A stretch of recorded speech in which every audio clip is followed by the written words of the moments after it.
Good morning, everybody.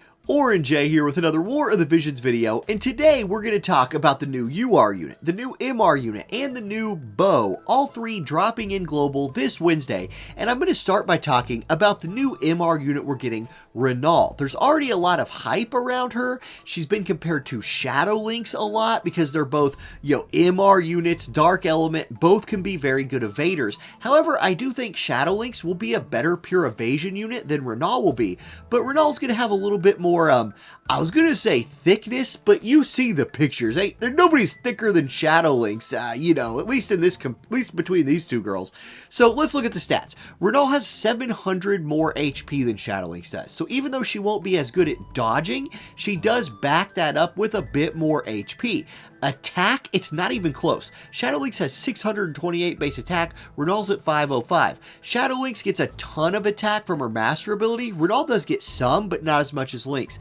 Renault is faster, 68 to 66, so both of these ladies are fast, but Renault is super fast at base 68. And then the luck stat is a little bit of a drawback. Shadow Lynx has 293. Remember, agility, luck, and evasion are the three stats you need to be an evader, so having 40 less luck than Shadow Lynx does hurt her a little bit, but her resist and her base 6 defense are superior to Shadow Lynx, especially that 15 slash resistance, the 10 strike resist, that's really nice. And even though she's a little weak to magic, I do still like her resist better than Shadow Lynx. Just having that 10 strike resist, is not that good. So that's how they stack up as far as stats go. Let's take a look at her kit, her TMR, and all that stuff. Her TMR, not going to spend a bunch of time here. The Jambaya, it's just a ninja blade. It's not very good. I don't think you're going to go for this particularly. Maybe there's some people out there who want a ninja blade TMR. Here you go, here is one, but I think there's better ones out there.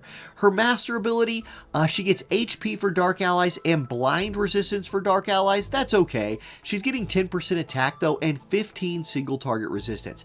I do think her master ability is pretty good for an MR unit. Attack, obviously she's here to do damage, so that's good. And then single target resist will help her live through a lot of the 100% hit moves in this game, which are single hit attacks. So that's what she's rocking with there for her master ability and TMR.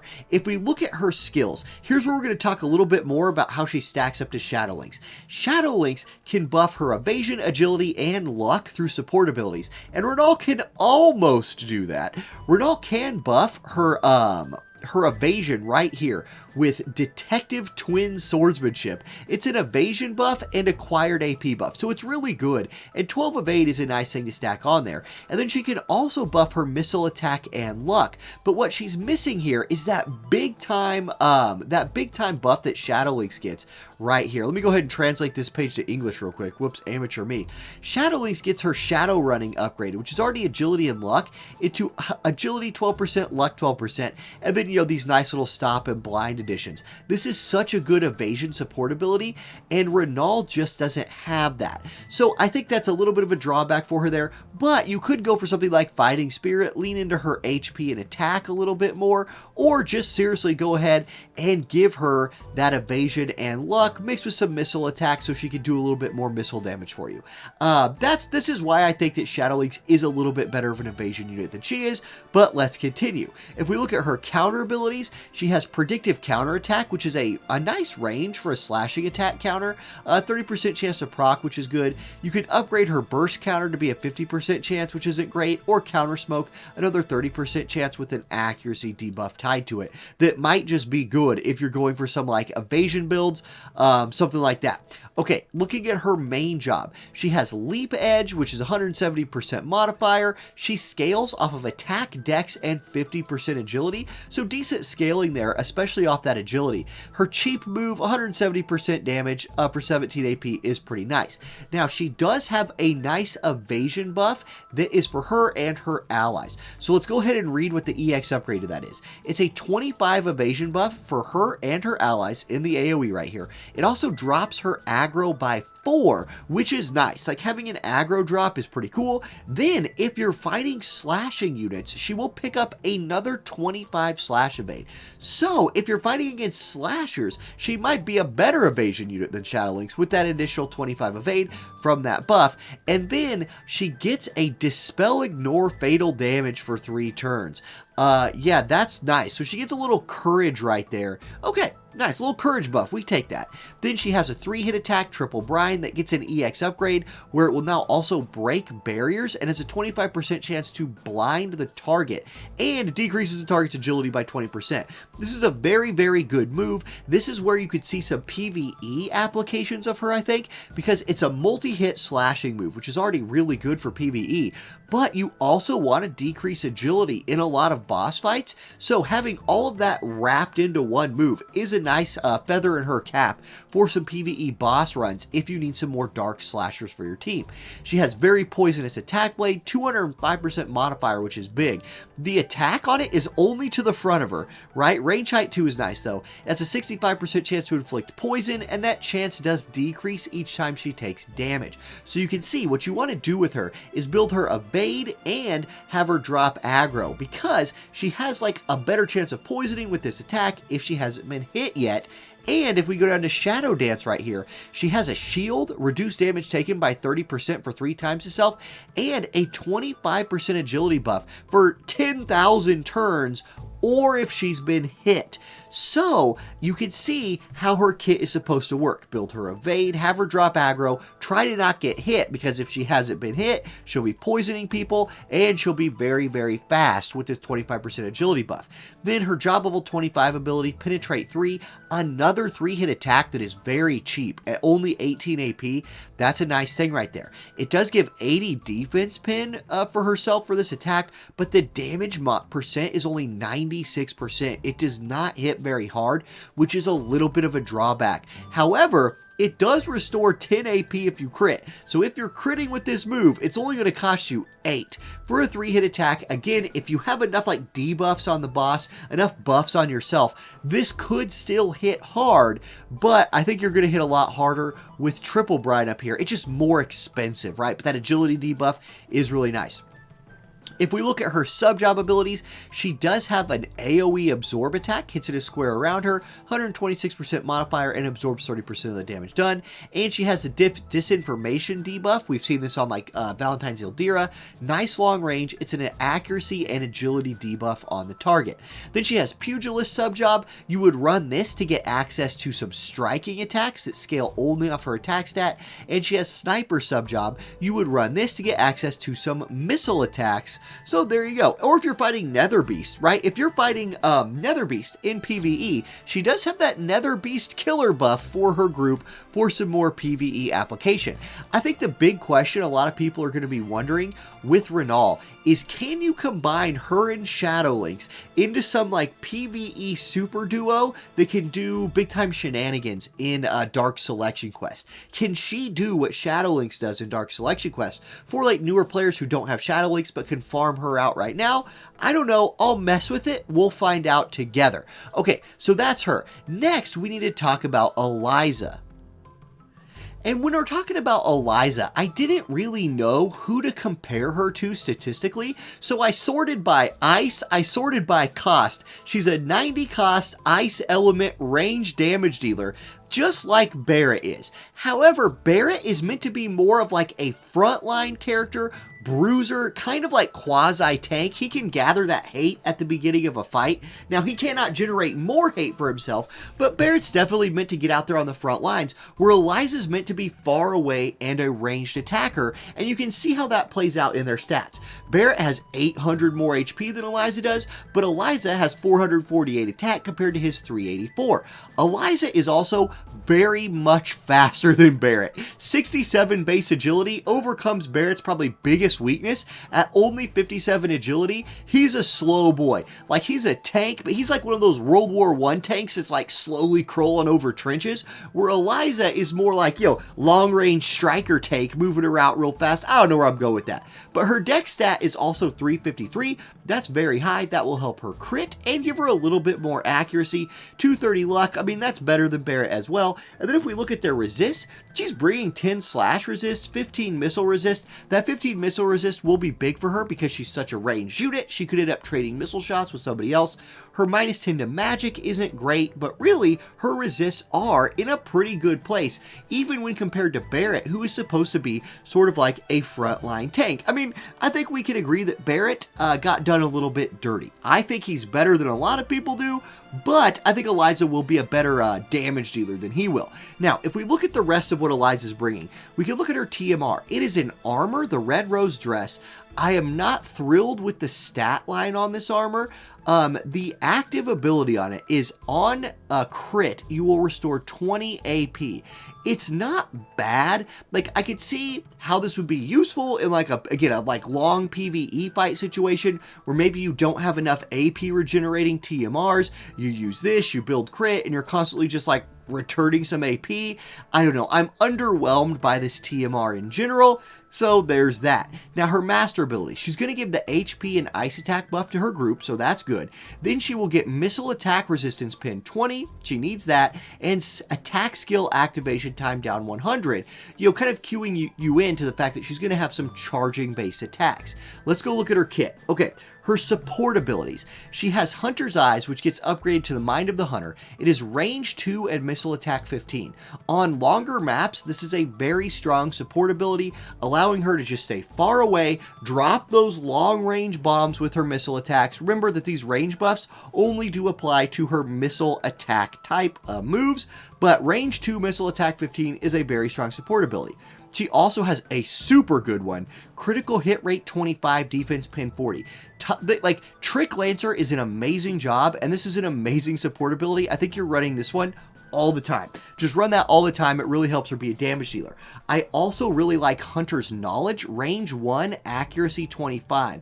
She's a unit that can be an evasion hunter. She can be a very, very strong evasion hunter. We're going to look at one of her buffs here in a second. Specifically a very good evasion hunter on long range maps, because you will want her to buff, not engage on turn 1. More on that later.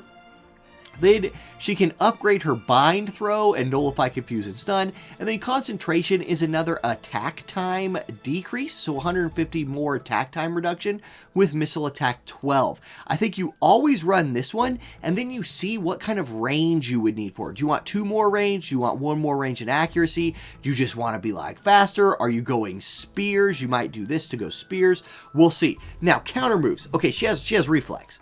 It's called closeout, but it's reflex. 15% chance, 200% dodge for, yeah, like you probably just run that. However, I do like this Eclipse Trap. It's a 30% chance to proc and decreases ice and missile resist. So if she procs this and lives, she will massively debuff the target. And think about in like raid boss situations right here. There are some like very hardcore raiders who try to plan some of their runs around proccing a counterattack. This is an amazing counterattack to proc for an ice resistance and missile resistance debuff, especially if you're running her in like Barrett in a chaining comp. Real good right there. So that's something to keep in mind.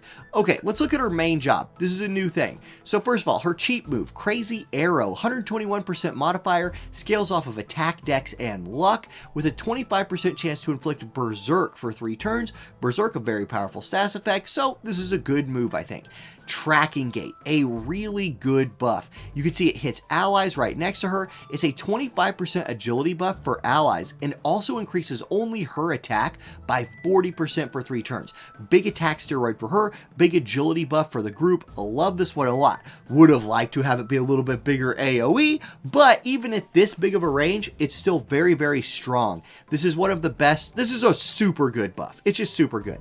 Then she has Menacing Direction. This is 165% modifier attack, hits in a nice big square, and decreases CT by 15x for targets. This is potentially useful for, again, a like ice PvE team if you're looking to knock CT down on a boss, although 15 isn't a bunch, still that's pretty good. Now, it also has 4 uses, which is good too. 36 AP is expensive, however. Okay, triple arrow. Here's a chaining move for her. 165% modifier again. Also decreases AP when it crits. 3 uses, 3 hit attack, and at only 20 AP, you're going to be able to spam this thing in some PvE scenarios. She then has broken armor arrow that gets a big EX upgrade. The EX upgrade, what it does is it moves the defense debuff to before the attack hits. So at pre-EX buff, it's 165% modifier and then decreases defense by 25. After the buff, it now will decrease defense first, then deal the damage, therefore dealing more damage. You get it. Okay, and then her job level 25 ability is really nice. It's a Dispel, Protect, and Shell. So if, you got a tank out there with Protect and Shell on them, not anymore. You got Joker out there giving people Protect, not any longer. She can Dispel that. It also hits at a 200% modifier, making it her highest modifier attack in her main job, although I would say her triple hit attack would hit for more damage, unless now you're like protected, in which case you want to dispel that first. So you can see she has a lot of ways of dealing with defense, protect, things like that. So a good main job for dealing damage. If we look at her hunter sub job, this is probably her best buff, especially if it's her best buff if you're looking to fight evasion teams, because it is a 3-turn 60 accuracy buff for herself. That's so good. It also gives range 1. So on those really long range maps, you fight a lot of like light evasion teams, and what do? They turtle. They sit at the back of the map and they're like buffing agility and luck, putting all these buffs on themselves. If you build her correctly for those maps, she can buff her range, buff her accuracy, and just start raining bombs on these evasion units they're trying to turtle up and ruin their day. I really like that. Then we see penetration. This has this little timer on it, which means it has a cast time. It's not hard to lower it to the minimum cast time of 120 based on the reduction things we've seen from her master ability and support abilities. Then it has a 50 defense penetration for just this cast for herself. It also increases missile attack resist penetration by 50 for herself, and then deals 185% modifier damage. It has 5 uses at only 26 agility. Or 26 AP, what are my words saying? And it scales like that. So this move will hit like a truck. It's going to be almost impossible to tank this move, especially if she's already dropped the enemy's protect or debuffed their defense. She's going to get 50 defense pin and 50 missile attack.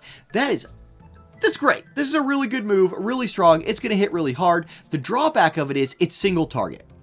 It's single target, so that does hurt a bit. Okay, she also has access to piercing moves with Trick Lancer sub. Really, really good sub job. You've seen this from like Holiday Luartha has this job, and it's so good. If you go up here, her bind throw can be upgraded with that support ability to give her access to another very, very long range attack with range height 5 on it as well. That is a piercing move. So if the enemy does have a lot of missile resistance, here's a piercing type attack to get around that. This also has a big chance of immobilizing and decreasing healing power. This move is probably why you would run this job as a sub job. Then she also has Ranger sub. If you want a 100% hit chance move, boom, you can get that right here. And then her limit break. It's an ice resistance debuff. So again, another good thing for her to bring to PvE groups is she can debuff ice resistance for like guild raid, something like that. It also debuffs move by 1. It has a big time range. And not only does it have big time range, but it has a big time spread that it can hit, which is nice. You don't see that all the time. 200% modifier damage, scales off attack, dex, and luck. And boom, that is her kit. I think she's going to be very, very strong as an ice missile unit, but like really what she's here for is to do damage and provide some utility and chaining for big time PvE fights. So there you go for her. Now we do have one more thing to talk about real quick, and that is the new bow coming into the game. I'm a big fan of this bow. The Cataract. There's assault, aim, and critical versions. I like the assault version. I think 176 attack on this thing is pretty decent. The accuracy does give you 15 accuracy, or the crit gives you 15 crit. That's not terrible. You're only dropping, 36 attack to get 15 crit instead of 3. I'm still going to build the assault version. And check this out. Missile attack 10 at a +5, but a 30% chance that counter abilities don't proc. All you do, you level this thing to 5 stars, whether it's a +1 or a +5, but go ahead and farm the +5, let's be real.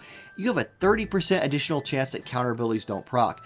I run this right here on all of my trust zone sets, because reflex is just devastating.